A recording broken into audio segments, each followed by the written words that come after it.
What's up, everybody? It's Brian from Simple Wholesaling, and usually on this daily vlog, that's the one we're going to call What's Next Wednesday, and usually we're going to talk about what's going to happen at the next meetup and what is going on with that.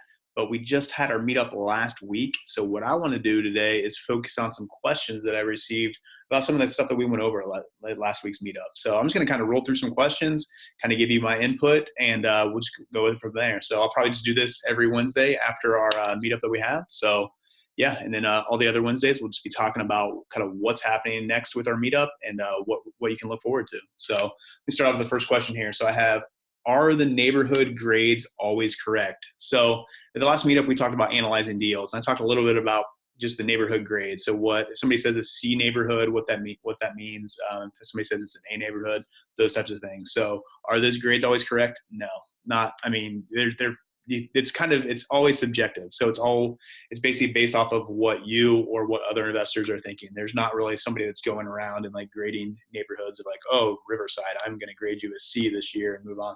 It's not like that. So it's a subjective thing. It's based off of like what your return can be if you are investing in that area and stuff. So it's not always accurate.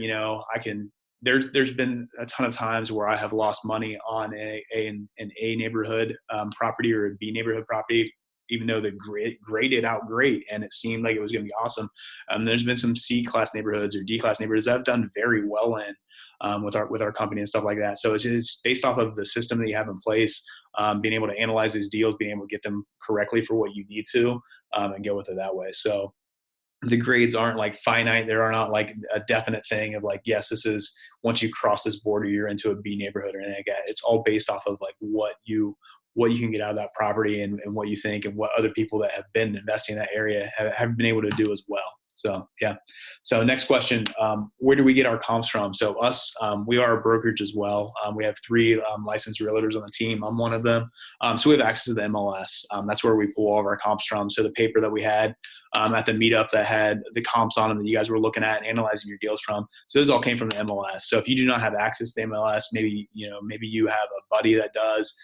Maybe they can run some comps for you or anything like that, or you can even pay somebody to run some comps for you or compensate them in some way. You can make a donation to their favorite charity or bring in donuts to their office one weekend and something like that. If you need MLS access, that's always an option. If you don't have an option like that or you're running comps on your own, look at things like there's reasons that things like Zillow and Realtor.com and Redfin and stuff like that are out there. They have information that you can use, and it's I want to use, like, we'll take Zillow as an example. Don't use the Zestimate. Don't go buy like, oh, this property, it says the Zestimate is $75,000, so it's worth $75,000.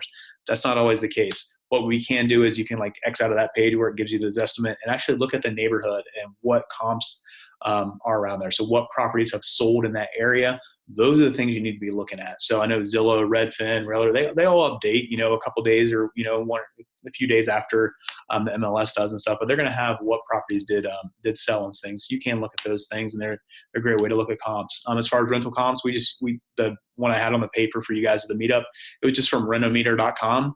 So rentometer.com. Same thing. It's not the Bible. It's not 100% accurate. It's not always going to work. It's a reference. It's going to give you kind of an idea of about what can go on in those neighborhoods and what you could possibly rent a property for. But that's where we get our comps from. Do we as Simple Wholesaling always follow the 70% rule? No, that's another thing. It's a good guideline. So at the meetup we talked about basically if you can find the ARV of the property and take off the repair costs and stuff like that, that a lot of your buyers are going to want to buy about 70% of what that ARV is, or 70 cents on the dollar is another way you might hear that. That might not be always the case. If it's a really good neighborhood, you might be able to get more out of that. You might be able to sell to 80 cents on the dollar. Sometimes, or sometimes it just depends on the area. Maybe you want to go a little bit lower. So it's a good starting place, and that's what kind of put out there for that meetup of all the things that we went over. There's so many different cases, so many different scenarios that are always different. But it's just like the 70% rule. It's a good starting point. It's a good thing to say, hey, I think the current value of this property is $60,000.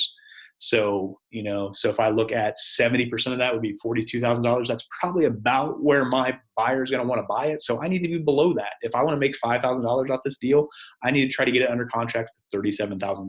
So it's just a way that you can kind of work back those numbers and figure out where you need to maybe get that property under contract at. So it's a good starting point. So something you can definitely look out there. Like I said, but it's not, it's not the end all be all. We don't go about it on every single deal, but it's a good place to start. So last question is, can you wholesale another wholesaler's property?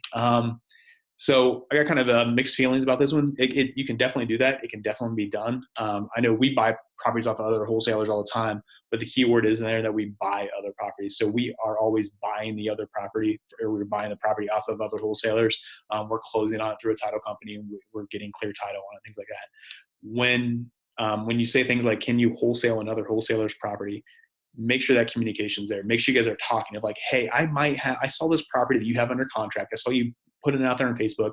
I think I have a buyer for that. Can we talk about it? Can we work together? Can we JV? Can we co-wholesale? Whatever you want to call it.